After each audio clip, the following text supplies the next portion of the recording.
et 2 usines. Il y a encore plus de 600 mecs dans la cellule de reclassement, payés par l'État luxembourgeois. Et ils ont un mal fou à les reclasser.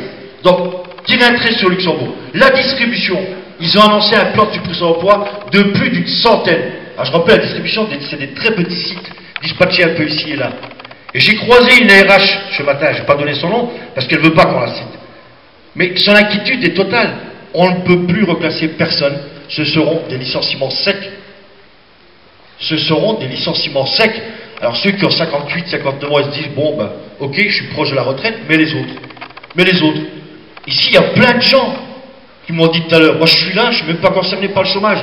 Mais je suis solidaire de l'avenir de l'usine. Je suis solidaire de l'avenir de cette région. Je suis solidaire du bassin. Les sous-traitants, les intérimaires. Je pense qu'il faut qu'on prenne conscience qu'on est à la croisée des chemins. À partir de la semaine prochaine, les uns et les autres vont commencer à partir en vacances. Vacances extrêmement méritées, parce qu'on est tous à cran. Et évidemment, c'est humain, on va penser à autre chose. Donc on va vivre une période très difficile. Un moment de flottement, juillet-août, où ceux qui vont partir vont croiser ceux qui vont revenir. Et si toutefois une décision dramatique tombe en plein été, septembre va être difficile à démarrer. L'action syndicale, je ne dis pas que ce serait impossible, mais ça va être très difficile parce qu'il y a déjà beaucoup de choses qui seront engagées. Et Mittal n'a que faire, que ce soit la CGT ou FO, ils ont exposé, on a exposé la même chose, des pistes, d'autres pistes existent. Ce site est rentable. On ne va pas s'évertuer à le créer à tue-tête. On l'a dit 1 million de fois, on l'a écrit, ça a été passé dans tous les médias. On ne va pas répéter l'évidence. C'est comme si je disais aujourd'hui il y a du soleil. On ne va pas répéter à chaque fois. Mais sauf que Mittal a décidé de tirer un trait sur Florange. Est-ce qu'on l'a compris? Est-ce qu'on est tous convaincus de ça? Est-ce qu'on est sûr que Mittal va changer d'avis? Ben non, parce que rien n'y fait. Malgré l'appel du gouvernement à dire ne procéder à aucune décision quant aux suppressions d'emplois, Mittal, il a fait un fuck à Montebourg. Lui, il a mis 24 millions d'euros pour se repayer une virginité médiatique pour aller porter la flamme olympique le 27 juillet. Voilà, il n'est intéressé que par ça. Florange n'est plus stratégique pour Mittal. Nous disons, et nous avons l'intime conviction, à moins de nous démontrer le contraire, que Florange n'a plus d'avenir au sein du groupe ArcelorMittal. On n'a plus d'avenir. Et ce que je trouve scandaleux, c'est que hier, dans le journal Le Monde, une certaine organisation syndicale qui n'est pas ici présente, qui ne fait pas partie de l'intersyndicale, minimise les choix en disant c'est pas si dramatique que ça n'est que la reprise du plan Apollo. C'est terrible quand même, c'est terrible. Je rappelle, le plan Apollo, c'était effectivement le plan Dolé, la fermeture de la filière liquide florangeoise. En contrepartie, on investissait à Dunkerque pour effectivement alimenter Florange. Mais le plan Apollo ne comportait pas la disparition du carnet de commande de packaging. C'est ce qu'on est en train de vivre. Le plan Apollo ne comportait pas le transfert de certaines commandes rentables, notamment de Elsa vers de clients Mercedes vers Gand. C'est ce qu'ils sont en train de faire. Le plan Apollo ne procédait pas à vider de sa substance des meilleurs clients vers d'autres sites les plus rentables. C'est ce qu'il est en train de faire, Mittal. Et vous le savez, vous qui êtes sur ligne, que petit à petit, ici, 5 000 tonnes par là, 10 000 par là, 1000 par-ci, on a perdu 97 000 tonnes depuis le début de l'année. Vous vous rendez compte? 97 000 tonnes. Et je vais arrêter les exemples parce qu'il y en aura trop. Mais vous êtes convaincus qu'ils sont en train de nous vider, ils sont en train de nous assécher, que ce soit au niveau des commandes, que ce soit au niveau des clients, que ce soit au niveau des compétences.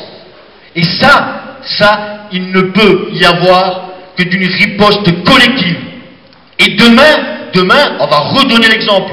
Demain, on va remontrer à Mittal que sans nous, il ne peut rien. On va lui montrer que cet outil, c'est notre outil, c'est votre outil, il appartient à la région et on veut le faire vivre. Mais à côté de ça, je vais aussi dire 2 mots, ça va peut-être en égratigner quelques-uns, mais quand même.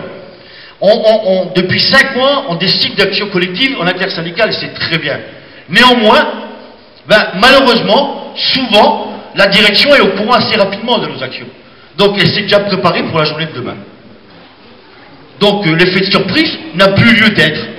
Or, nous, ce qu'on a envie, c'est de les prendre par surprise, parce qu'ils nous prennent par surprise. Ils sont en train de nous faire un gosse dans le dos, ils ne sont même pas arrivés. Donc, il faudrait peut-être qu'on change de fusil d'épaule, et de manière à éviter que les uns les autres se préparent à ce qui est déjà programmé, on puisse les prendre aussi par surprise.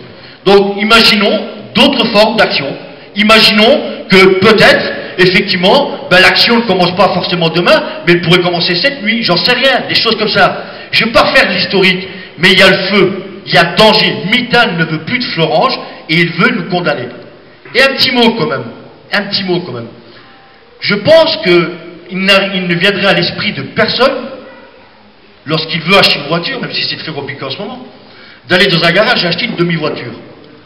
Quand on achète une voiture, c'est une voiture entière ou on n'achète pas de voiture. Bien, l'esprit de la loi, c'est ça.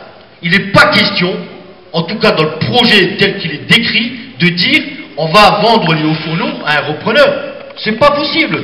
Nous, on parle, et ça, c'est nous, les ouvriers d'ArcelorMittal. C'est pour ça qu'il faut qu'on mette la pression sur le gouvernement. On ne va pas laisser le gouvernement écrire la loi à l'envers.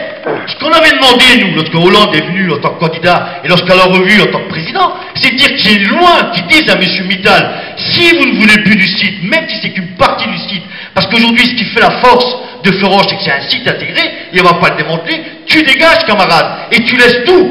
Ou tu prends tout, ou tu lâches tout. Ce site-là, il nous appartient. Voilà, c'est quoi l'esprit de la loi? C'est ça l'esprit de la loi, et rien d'autre. C'est pas dire on va vendre du haut fourneau. Et combien même, je répète que M. Mittal, en 2007, a signé une convention avec le groupe ThyssenKrupp pour qu'il alimente en fonte un contrat de 15 ans. Donc le haut fourneau appartient à ThyssenKrupp, l'aciérie appartient à Mittal. Eh bien, il y a un contrat de partenariat où ThyssenKrupp et Mittal se sont engagés à livrer X milliers de tonnes, de centaines de milliers de tonnes par an. Et si Mittal ne prend pas la fonte, il y a un dédit financier. Mais voilà, donc, des pistes existent. Nous, aujourd'hui, ce qui fait la force de Florange, c'est même pas tant le capitalisme comme Mittal. Ce qui fait la force de Florange, comme certains craignent, oui, mais si demain on est tout seul, si on est repris par un... Il y a des industriels qui sont intéressés par Florange. Il y en a. Sauf que pour dire je suis intéressé, il faut que Mittal dise, je suis prêt à vendre. Il y en a qui sont prêts à racheter la totalité. Et la force de Florange, de tout temps, la R&D, puisque tout le monde craint que oui, mais Mézières, oui, mais qui c'est qui fait tourner Mézières? C'est ce qu'il y a dans la tête de chacun d'entre vous. Notre compétence, notre technicité, notre savoir-faire, c'est ce qu'il y a dans notre tête. Et ça, on ne peut pas l'acheter, ça. Ça, on ne peut pas l'acheter. Donc, moi je dis que maintenant, on remet un grand coup de la fourmilière, et c'est pas parce que le slogan des autres, c'est le changement, c'est maintenant. Pour nous, rien n'a changé à ce jour.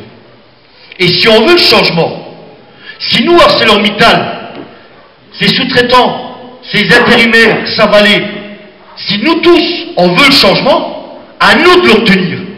Il n'y a personne d'autre. Il ne faut laisser la place à personne et il ne faut pas laisser M. Mittal décider pour nous, sans nous. Voilà, merci.